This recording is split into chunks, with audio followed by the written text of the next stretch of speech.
to this particular panel discussion, because this is the one I was telling you a little bit about, is how we are now going to be looking at electric vehicles. And the topic is sustainable mobility, driving the green transition with EVs. So I am not going to tell you more about it. What I'm going to do is call George Mienie. He's the CEO of AutoTrader SA, and he is going to invite his guests up to have this conversation and delve a little bit more into it. Thank you so much. Nice to see you, George. Thanks.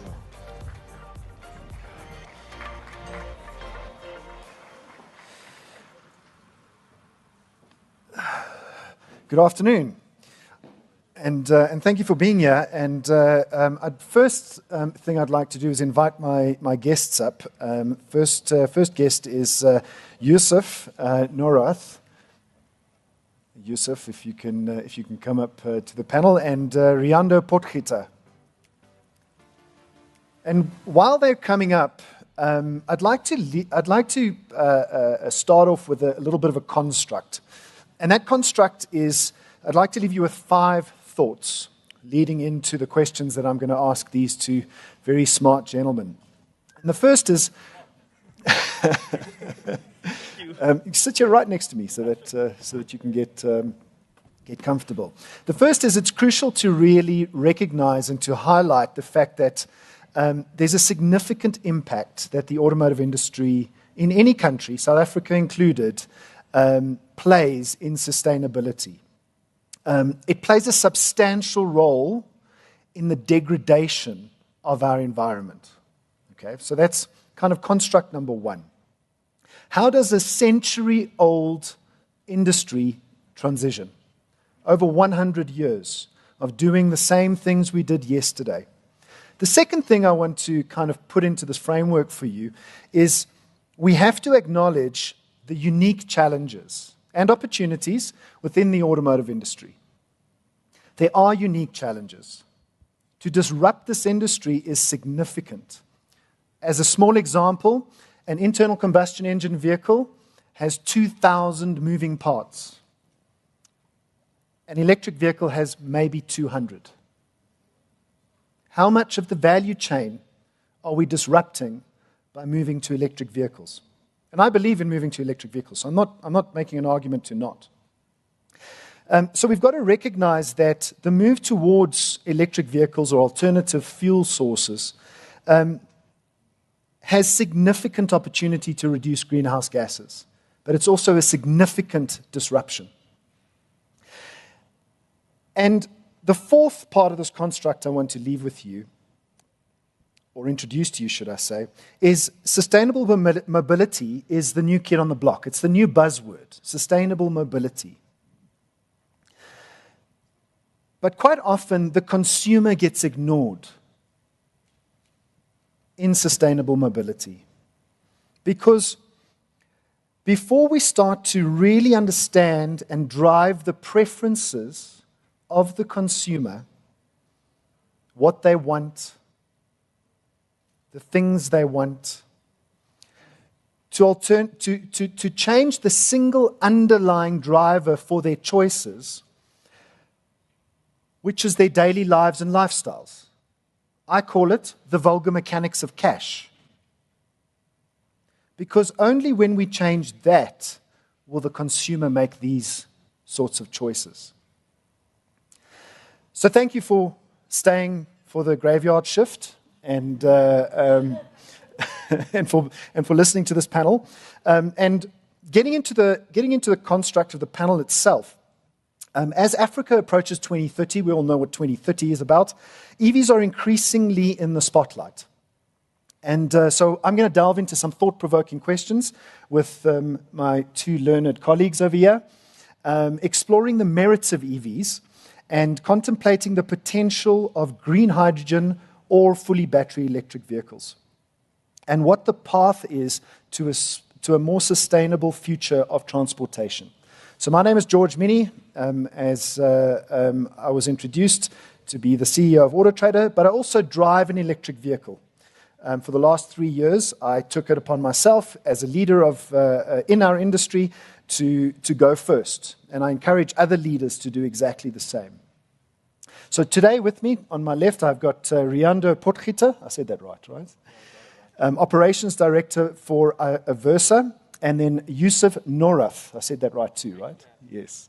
A National Franchise Operations Manager, takealot.com, which is also a NASPAS company.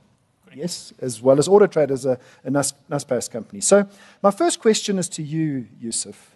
How do you think government's strategy outlined in our recent 2024 budget speech will impact last mile delivery, which Takealot does a lot of, for online retailers such as takealot.com, and your approach to potential investment into greener solutions?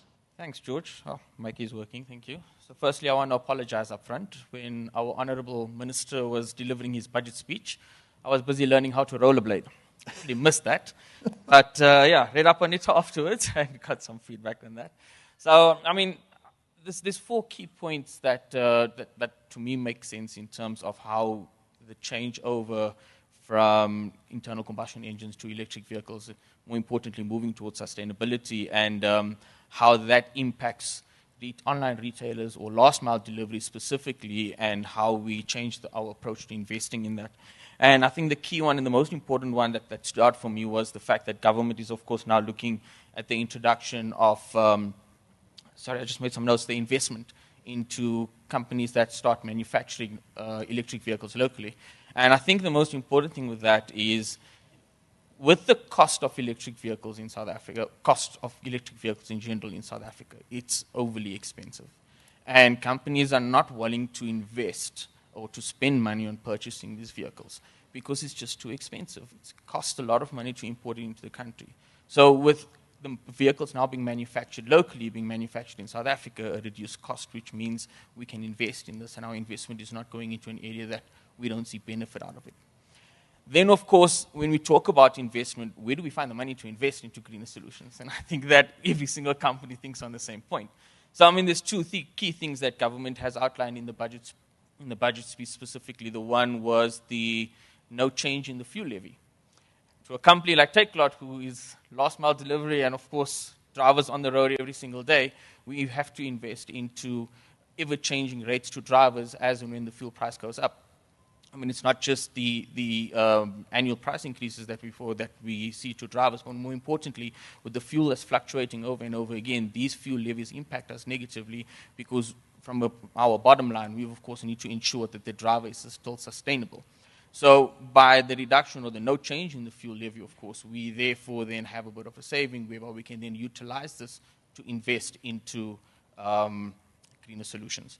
And then lastly, the other one that I just touched point on was the adaptation of the roadmap around land freight and the introduction of that. And I think what's another key point there is, once again, with the outline to change the way that we utilize land and land freight from between provinces and the transporting of stock, again, for an online retailer like Takealot, where we've got distribution centers across the country, it saves us, again, from a cost perspective.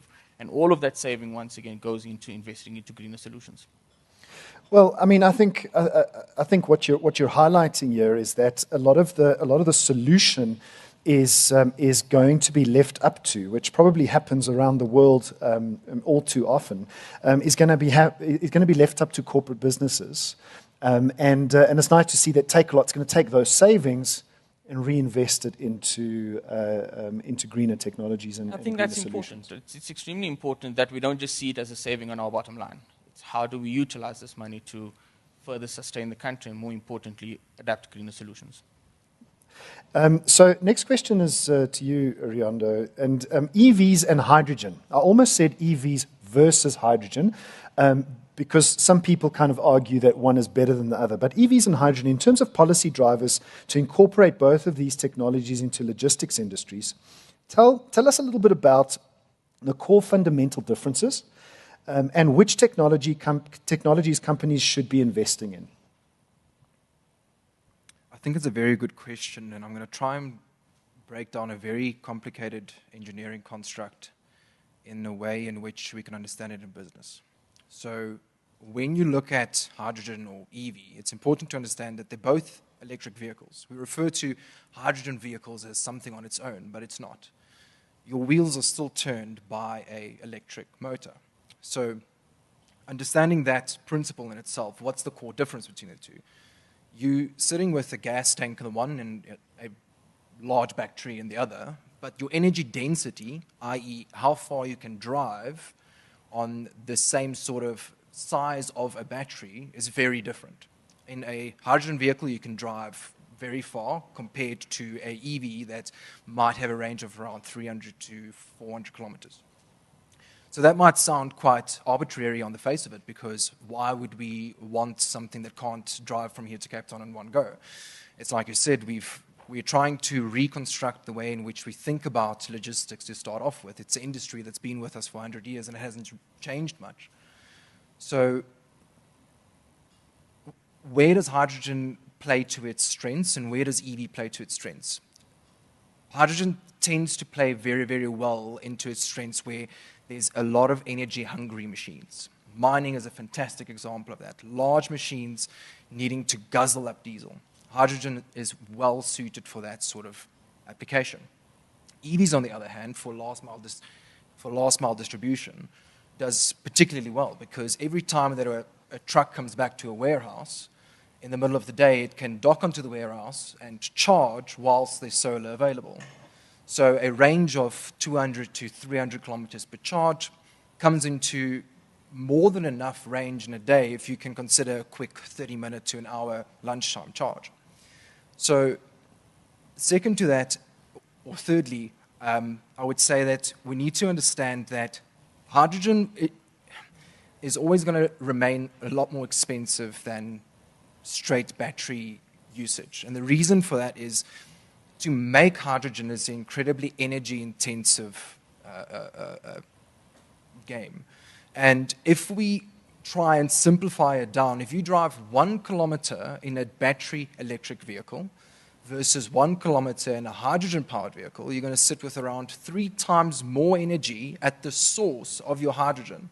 That means that you need 3 times more energy to drive the same distance.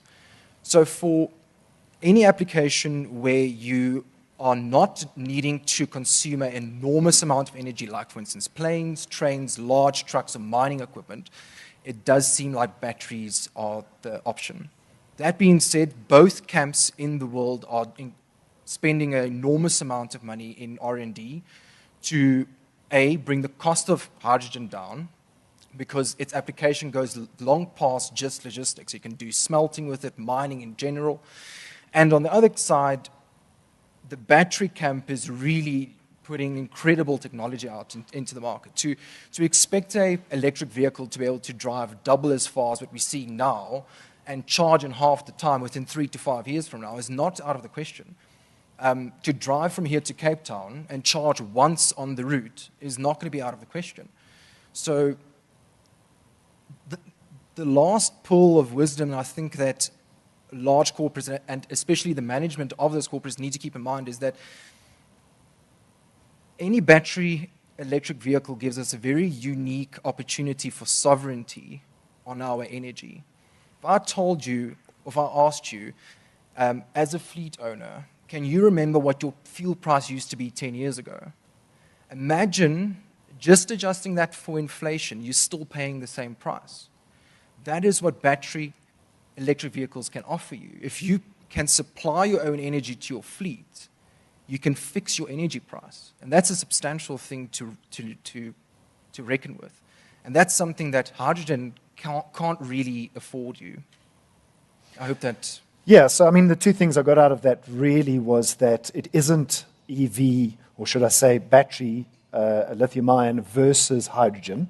It is very application dependent. And then the second thing I got out of that was,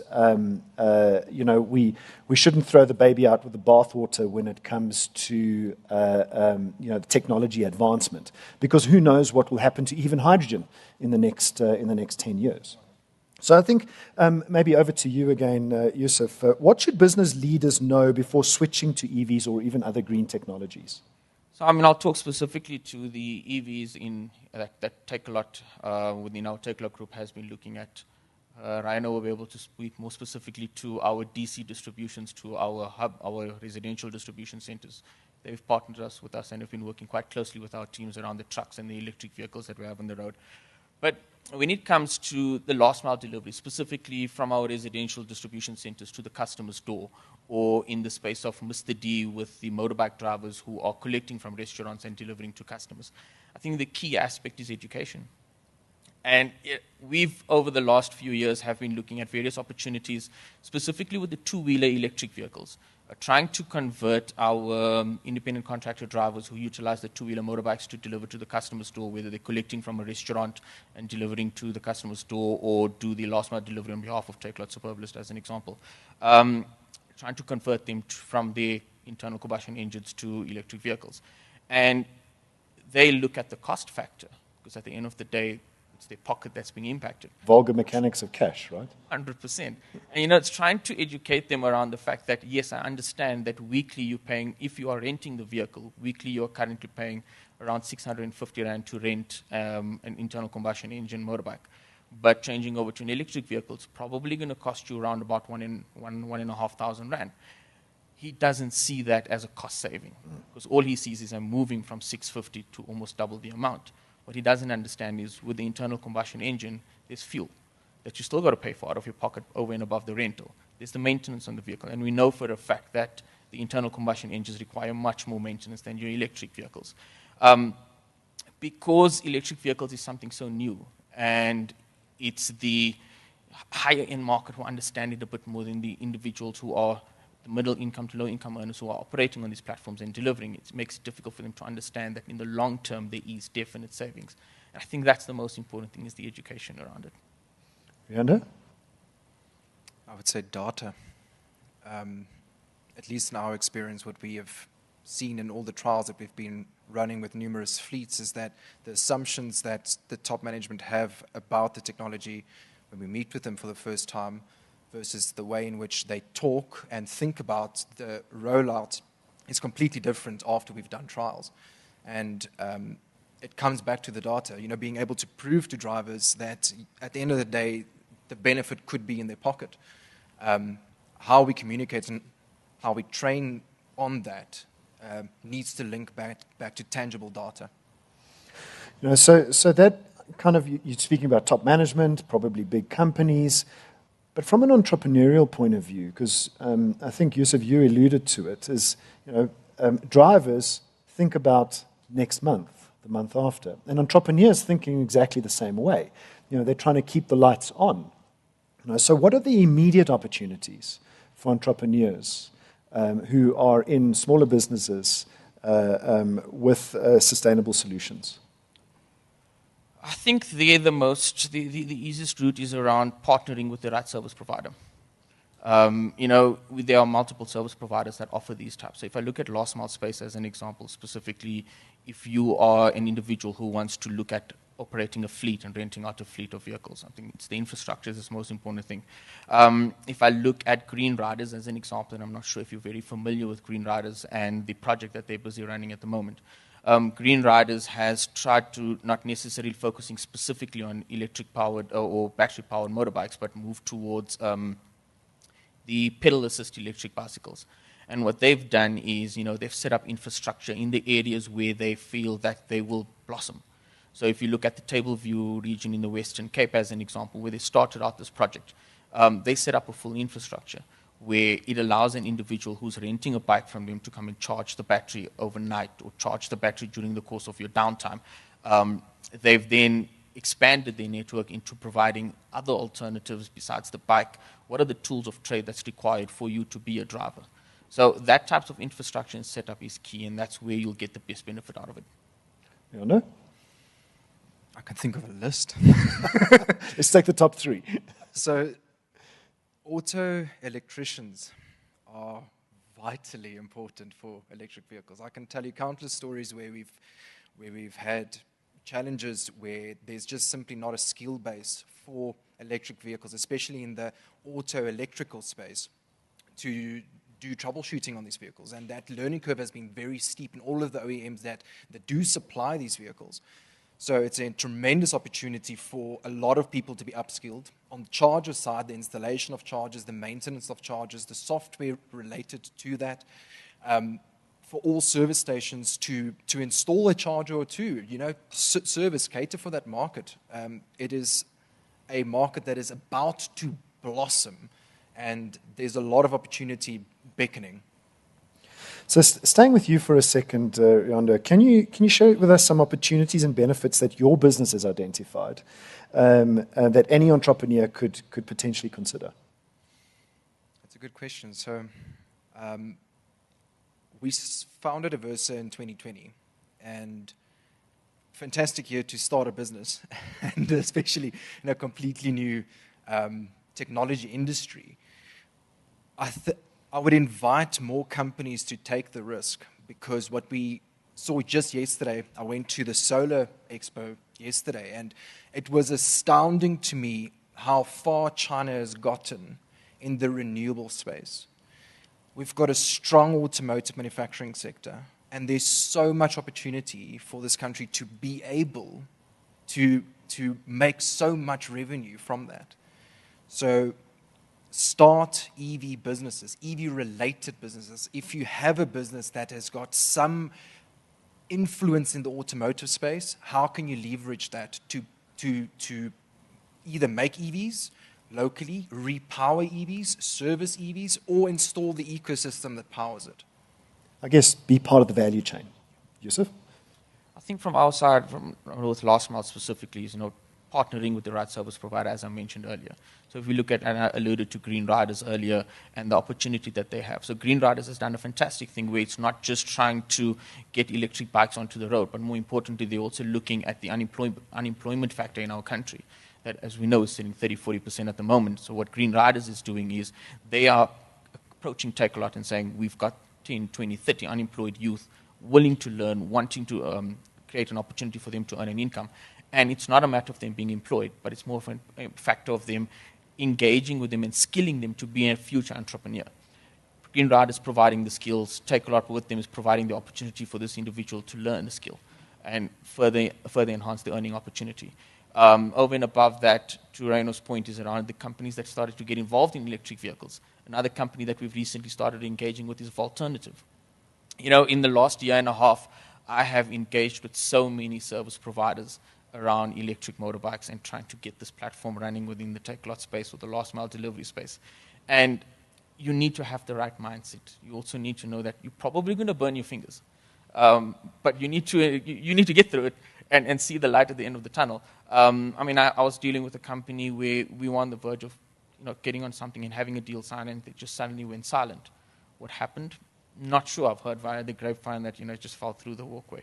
But Volternative is a company that we've recently been engaging. But what they've done is, before approaching us, they've set up the infrastructure. They've tested the infrastructure. The infrastructure works. And then they've got a fantastic opportunity where they see that the individual that's riding the motorbike on last mile delivery doesn't have the opportunity to plug in his bike and wait for it to charge for 20, 30 minutes or an hour for him to do his next 5 deliveries. So they started partnering with the likes of Shell or shopping centers where they put up battery swap-out stations. As an independent contractor who's driving a motorbike, it's just like filling up fuel. Pop up there, swap out my battery for a fully charged battery, and carry on with the rest of the day. I like that topic of battery swapping. It's something that I've been thinking more and more about. But back to you, Riondo, and sticking to the topic. What are the risks of not adopting greener technologies? Let's try and break it down to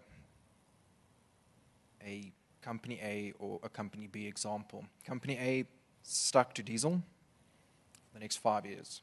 They didn't integrate any EVs into their fleet. Company B integrated some EVs into their fleet, and you spoke a little bit earlier about the steep learning curve. It can't be underestimated. Integrating EVs into your business is not just putting a diesel truck in and it will work. There's a lot of things that people need to learn about this technology. And what will inevitably happen is that Company B might do a fleet changeover 4 to 7% per annum. In 5 years' time, when they sit on 20 to 30% EVs in their fleet, they'll start to see a cost difference in running. which will give them a competitive advantage to the company that hasn't started their transition yet. Think of EVs as solar. There's 2 times that solar would have been absolutely ideal, right now and 3 years ago. Had you installed solar 3 years ago, the accumulated savings that you would have seen on that would just have increased year by year. And we're seeing exactly the same thing with EVs. From the first trucks that we brought in, we've seen a gradual curve coming down with the break-even point getting lower and lower. And that's with the rand-dollar exchange getting higher and like worse and worse. So it has to speak for something. Something's working. And I would invite everyone to adopt a company B mentality. Get some vehicles, start the learning process. You don't want to be a company A. Yusuf? I don't think I have anything more to add. Really answer the question to the best. Well, I suppose that's a tipping point, right? It's the tipping point. It's a tipping point. Specifically to that point, I mean, if I look at prior to being the national franchise operations manager, I was in driver operations, and prior to that, I was in a different role. But coming into driver operations, there was this opportunity for us to get involved in EV. And if I had not taken that opportunity a year and a half ago, I wouldn't have understood the industry as much as I understand it now. And the challenges that come with it, and what we need to get onto from a ground perspective is to understand it and the learnings that come with it. So when you do implement, or in the future when you face challenges, electric vehicles in your business creates an operational havoc, if I can put it that way. I mean, Rhino alluded to it earlier, where he mentioned the fact that some have the opportunity of charging in between trips. But it means that changing the way you look at your operations. And that's a big challenge, because if you're not open to change, you're never going to be successful with it. And you're continuously going to see it as a challenge. So if you don't get into it now, you're not going to be able, in smaller portions, again to the point, starting off at 7-10% of your fleet and expanding as you move along. Going in it one shot and just changing everything, it's going to create a havoc and a nightmare for you. But the opportunity to get in from the beginning and slowly evolve allows you to learn and adapt your business to benefit from this electric vehicles. So final question for the both of you, and that is a little bit of the other side of the coin. What other policies and legislation do we need to see in order to facilitate the adoption of greener transportation? Let's go for you first, Rihanna. I suppose that NAAMSA has been fighting the battle for a few years now to try and get legislation passed for the import tax on EVs to be lowered for a certain amount of time in order for us to build the critical mass that's required for charging infrastructure in the country. If we look at a household brand like Tesla, for instance, they didn't start selling vehicles before they had a substantial charging network, or a substantial enough charging network rolled out. Now, there's a number of companies working on charging networks in the country, but what they need is clients. And you're not going to make clients locally because we don't make EVs yet, firstly. And secondly, the local OEMs won't make EVs because there's no market yet. And the reason there's no market yet is because the local EV price is just too high. And you won't have any consumer confidence until you have a charging network that can inspire you driving without having range anxiety and not knowing if you need to power your house or your vehicle, you know. That's my take on it. And Yusuf, I mean, I think... I spoke about it earlier. It's the exact same thing. I mean, last week, I was just looking at the price of 2 different vehicles, where the one costs, I think, 150,000 rand less than the other, and the sole difference between the 2 of them is it's electric. And it all comes down to the import taxes that we pay on it. In the same space with independent contractor who do the last mile delivery from restaurant to customer, as an example, they want to be a part of it. They love the technology on the bikes. They love the fact that if I look at my dashboard, I can see a lot more. I can see how much of kilometers I've done. I can see how much of my battery usage is impacted when I pull the throttle completely. You know, they love it, but the fact is that they can't afford it. And as much as they want to get onto it, they just can't afford it. And that's the challenge that we face. We need these import prices to come down. The other small part of it is the fact that lithium-ion batteries are so expensive. Again, it's the import taxes in it. A lot of these vehicles require their batteries to be changed at some point, and that's the other side of the coin. The vehicle is fine to run, but at some stage that battery is going to need to be replaced. The battery costs us almost the same price as the bike, if not more. So again, we need those import taxes to come down. I think it will solve a lot of problems. So, 25% down to 18% because that's what it costs to import an ICE vehicle, 25% to import an electric vehicle. And then a very big bugbear of mine is that we export all of our minerals, we let it get manufactured on the other side of the ocean, and then we import it again to be used here. So, there's something to be said about actually producing batteries within South Africa. Any final thoughts before we wrap up? I'll try and share maybe 3 quick points that just links onto what was said on the previous talk about mining. We should change the way in which we look at carbon-based fuel sources, coal, gas, oil. It's not that we're going to live in a world where we all of a sudden stop mining coal, stop drilling for oil, stop using gas. Those resources are incredibly valuable and not valuable in the way in which we're using them now. They're not valuable to burn. Plastics as a material has fundamentally changed the way in which we are able to live in society. Healthcare is just one but many examples of it.